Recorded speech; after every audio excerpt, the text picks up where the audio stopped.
저기 나사가 요청한 물건을 실은 우주선을 국제 우주정거장에 보내고 우주에서 다시 지구로 귀환하는 거대한 물체가 보입니다. 바로 일론 머스크가 설립한 우주 탐사 기업 스페이스X에 재사용 가능한 로켓 팰컨 9이죠. 압도적인 장면입니다. 현재 이런 장면을 연출할 수 있는 기업은 지구상에 한 곳밖에 없기 때문이죠. 나사는 우주 비행사 구출 임무를 보잉이 무시했던 스페이스X에 도움을 요청했습니다. 2명의 미국인을 구출할 스페이스X의 우주선을 바로 지금 보이는 팰컨 시리즈 로켓이 우주로 보내줄 겁니다.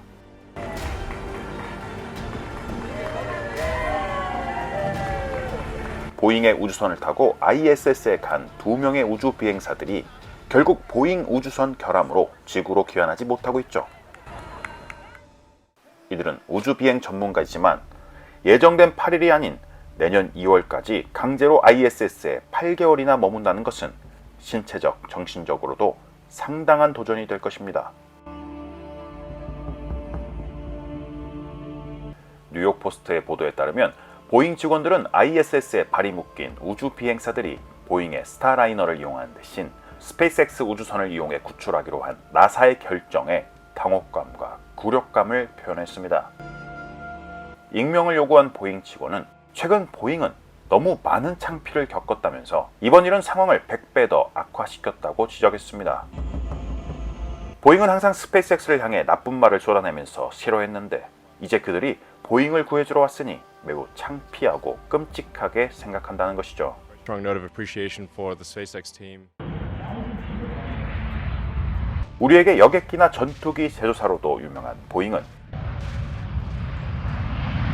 이 사건으로 인해 세계 항공 우주 산업을 주도했던 절대 강자의 위상에 거대한 균열이 생겼죠. 한때 나사와 미국 의회는 스페이스X의 로켓과 우주선의 안정성을 우려하며 정부 기관과 민간 기업의 협력을 거부하기도 했습니다. 3, 2, 1. 그러나 이제 나사에게 스페이스X는 반드시 필요한 협력사가 됐습니다. From 2002 to now, 일론 머스크는 왜 재사용할 수 있는 로켓을 개발했을까요? 팰컨 9은 전통 기업들의 로켓과 어떤 기술적 차이가 있을까요? 나사는 왜 보잉이 아닌 스페이스X에 구조 요청을 보냈을까요? 지금부터 조사 내용을 시청자 여러분께 공유합니다. 여러분은 지금 다큐멘터리를 시청 중입니다. 2, 1, 0. All engine running. 1969년 7월 16일 미국 존 F 케네디 스페이스 센터의 39A번 발사대에서 세턴 5가 달을 향해 발사됐습니다.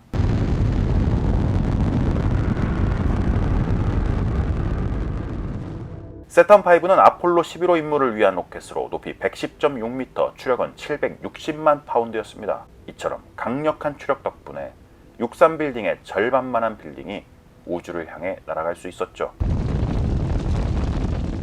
이는 지구의 중력을 탈출하고 우주로 나아가는데 중요한 역할을 합니다. 세턴 5 발사 장면을 지켜보면 1960년대 나사의 기술이 경이롭게 느껴질 정도입니다. 보잉 747 여객기 한 대의 추력보다 약 42배 강력한 성능을 가진 세턴 5에는 닐 암스트롱과 버즈 올드린이 탑승했죠. 그러나 이러한 방식의 로켓 발사를 두고 일론 머스크는 의문을 품었습니다. 2011년 9월 일론 머스크는 당시 11월 30일로 예정된 나사를 위한 최초의 민간 ISS 임무를 수행하기 전에 팰컨 9과 같은 재사용 가능한 로켓을 왜 개발해야 하는지 그 이유를 설명했습니다. and the reason is because those planes can be used tens of thousands of times. 예를 들어 비행기가 재사용이 불가능하다면 비행하는 사람이 매우 적을 것이라는 것이죠. 기존의 로켓 발사는 보잉 747 비행기를 한번 날리고 부순 다음 다시 보잉 747 비행기를 새로 만들어서 비행하는 것과 비슷하다는 것입니다. 그런데 왜 나사는 이처럼 일회용 로켓을 개발하고 발사했을까요? 그건 나사가 본질적으로 소련과 미사일 경쟁을 위해 탄생한 미국 육군 탄도미사일청, 미국 해군연구소 등 군사 조직들의 정체성을 고스란히 물려받았기 때문이죠. 레드스톤, 아틀라스, 타이탄 등 미국의 초기 로켓 기술 개발은 특히 제2차 세계대전 전후로 군사적 필요에 크게 영향을 받았습니다. 모두 탄도미사일 기술에서 파생된 로켓들이었죠. 이러한 로켓은 핵탄두를 포함한 탑재량을 늘리고 정확히 목표에 도달해 폭파하도록 설계되었기에 재사용할 필요가 없었습니다. 드와이트 아이젠하워 대통령이 민간 우주 시대를 개척하고자 나사를 설립했지만 기존의 군사 로켓 설계를 우주 탐사용으로 변경했을 뿐입니다. 재사용할 수 있는 로켓과 우주선에 대한 아이디어는 나사에 즉시 정착되지 않았습니다. 당시 미국의 주요 목표는 로켓이 지구 어느 지역에도 빠른 속도로 정밀 타격이 가능하고 나아가 우주까지 로켓을 발사할 수 있다는 강력한 힘을 입증하는 것이고, 특히 달 착륙과 같은 우주 관련 중요한 이정표를 두고 오로지 소련을 이기는 데 집중했죠. 그래야만 지구촌의 미국의 강력한 군사적 이미지를 고취할 수 있기 때문입니다. 따라서 아폴로 시대의 주요 목표는 사람을 달에 착륙시키고 안전하게 지구로 돌려보내는 것이었습니다. 세턴5와 같은 일회용 로켓은 이러한 목적을 위해 특별히 설계되었습니다.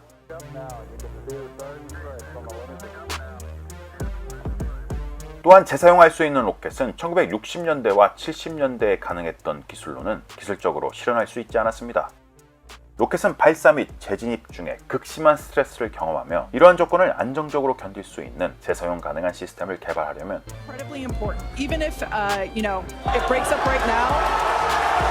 Okay, we can see that flap actuating. 당시에는 불가능했던 재료가 엔지니어링 및 공기 역학에 상당한 발전이 필요했을 것입니다. 물론 나사 역시 달에 단순히 도착하는 것이 아니라 여러 차례 탐사하려면 로켓의 재사용 가능성을 고민하지 않을 수 없었습니다. 그 결과 1970년대부터 우주 왕복선 프로그램 개발이 시작됐죠. 그러나 엔데버와 같은 우주 왕복선의 시대가 끝난 이유는 프로그램을 만들고 유지하는 데 비용이 지나치게 비싸고 1986년 1월에 발생한 챌린저 폭발 사고, 2003년 2월 컬럼비아 폭발 사고처럼 위험이 존재했기 때문입니다. 첫 번째 우주 왕복선을 발사하는 데 총 개발 비용은 무려 약 120억 달러였습니다.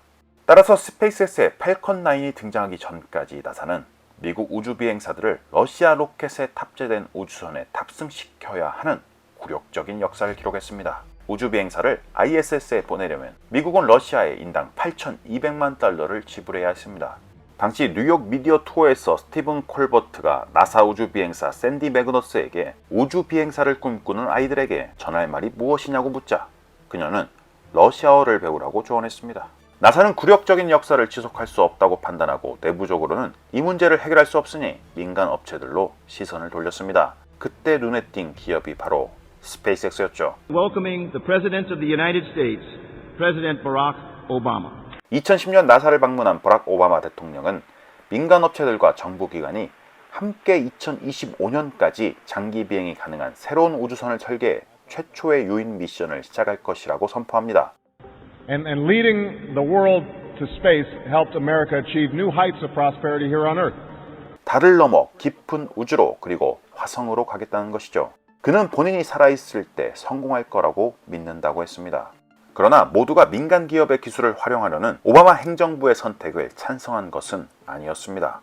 Of the NASA facilities. 정부가 아닌 기업이 달에 착륙하면 달을 소유하는 것은 기업일 것이라는 것과 우주선과 로켓의 안정성에 관한 우려처럼 말이죠. 로리 가버는 오바마 대통령이 임명한 나사 부국장 출신입니다. 그녀는 다큐멘터리 리턴 투 스페이스에 출연해 수백억 달러를 들인 정부 프로그램에 질긴 관성 특성을 꼬집었습니다. 현 상태를 유지하려는 미국 정부와 나사의 스페이스X와 같은 민간 기업이 주도하려는 급진적인 변화는 정말 어렵다는 것이죠.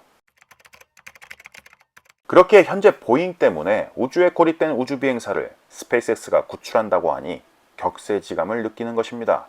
미국 의회가 무시했던 스페이스X는 2023년 12월 10일 기준 팰컨 9을 총 280번 발사했고 그중 238번 착륙에 성공했으며 수거한 로켓을 213번 다시 발사했습니다.